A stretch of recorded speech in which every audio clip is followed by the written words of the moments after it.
అంటే ఎవరు ఏ జనాభా ఎక్కువగా శ్రమిస్తారు అనేది కూడా చూసినట్లయితే మొట్టమొదటిగా అందులో ఉన్నటువంటి దేశం ఏమిటి అంటే అనేది ఎవరి దగ్గర ఎక్కువ ఉంది అనేది చూసినట్లయితే అది జపాన్ దేశంలోని జపాన్ దేశీయుల్లో ఉంది. ఓవరాల్ గా who is the most laborious population అంటే ఎవరు ఏ జనాభా ఎక్కువగా శ్రమిస్తారు అనేది కూడా చూసినట్లయితే మొట్టమొదటిగా అందులో ఉన్నటువంటి దేశం ఏమిటి అంటే జపాన్ దేశం.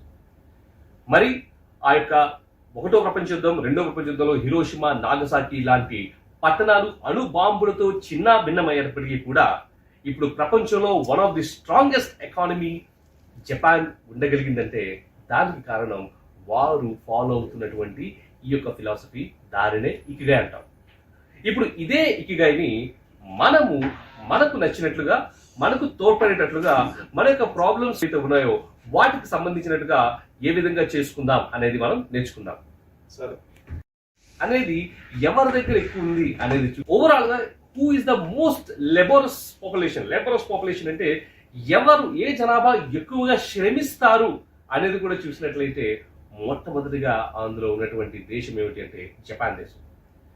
మరి ఆ యొక్క ఒకటో ప్రపంచ యుద్ధం, రెండో ప్రపంచ యుద్ధంలో హిరోషిమా, నాగసాకి లాంటి పట్టణాలు అణు బాంబులతో చిన్న భిన్నమైనప్పటికీ కూడా ఇప్పుడు ప్రపంచంలో one of the strongest economy Japan ఉండగలిగిందంటే దానికి కారణం వారు ఫాలో అవుతున్నటువంటి ఈ యొక్క ఫిలాసఫీ, దారినే ఇకిగై అంటాం.